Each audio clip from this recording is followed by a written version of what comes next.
Hello and welcome to this review of the Nissan Juke Mk2 for nationwide vehicle contracts. The original Nissan Juke arrived in 2010 and it launched the super mini sized SUV segment at the same time. It wasn't until the very end of 2019 that the second generation Juke appeared, and by then a raft of rivals had come to market, including the Peugeot 2008, Seat Arona, Renault Captur, Vauxhall Mokka and Ford Puma. Some of those alternatives are available in pure electric or hybrid forms, but not the Juke, which comes only with a petrol engine. That doesn't seem to be a problem for Juke owners though, plenty of whom have left a review on the Nationwide Vehicle Contracts website, awarding the Nissan an average score of 4 stars out of 5, which is pretty encouraging. The Juke's boot offers plenty of space and a bit of extra versatility with its split level floor. Keep the shelf in the lower position and there's an extra few inches of depth for added carrying capacity, but raise the floor just a little bit and when you fold the back seats down you've got a large flat space which makes getting things in and out that much easier.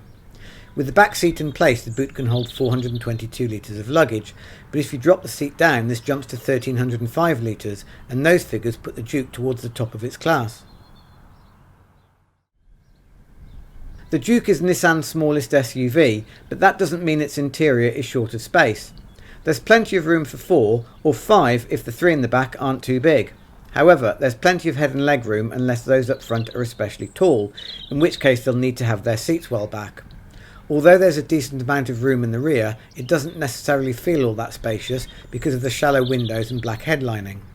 Just like most of its rivals, the Juke's dashboard is dominated by a touchscreen display which controls the audio, navigation and phone, but it doesn't control the heating and ventilation, as those get a user-friendly set of buttons below. The multimedia menus are generally easy to navigate and the hi-fi sounds excellent, so the infotainment system is generally well designed. All Jukes come with LED headlights with high beam assist, but navigation is included only on the end connector and above.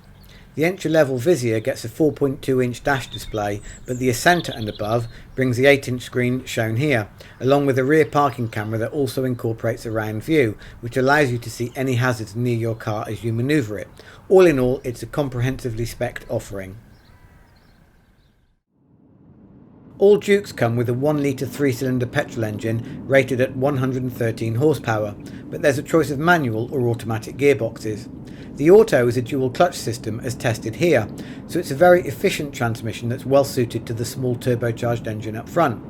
This transmission also comes with paddle shifts, so you can select gears manually if you prefer. Despite displacing just 1 litre, the engine provides plenty of poke, and on the motorway there's ample power in reserve for easy cruising. We averaged around 38 miles per gallon in our time with the Juke, most of which was motorway driving, so that fuel economy is about par for the course. All Jukes from the end connector and above come with an adjustable chassis with 3 settings: Eco, Standard and Sport. These adjust the throttle response, the weighting of the steering, and if an automatic transmission is fitted, the point at which the gear changes are made. While the difference between the 3 modes is detectable, they're not as distinct as you might think.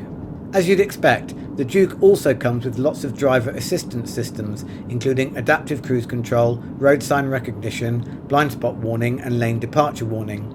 That last one was a bit overeager on our test car, which resulted in the steering wheel vibrating even on single track country lanes, but it can be switched off so it's not intrusive. Our mid-range Juke end connector came on 17-inch alloy wheels and the ride was firm without being uncomfortable, the trade-off being very little body roll in corners.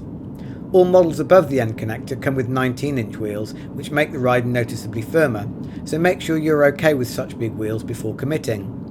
As with many cars, most people will find that the mid-range trim is the sweet spot in the Juke range, offering the best balance of cost and equipment. The original Juke really divided opinion with its out-there exterior design, and what Nissan has done with this second edition is to very successfully update that car's styling so the Juke Mk2 looks modern yet still distinctive. With the 2 generations launched almost a decade apart, as you'd expect, the second take on the formula is leagues ahead, with much better build quality, greatly improved refinement and all of the latest driver assistance technology. Crucially, Nissan has retained the Juke's affordability and usability to make the Juke Mk2 an advance in every way, and one that's very easy to recommend.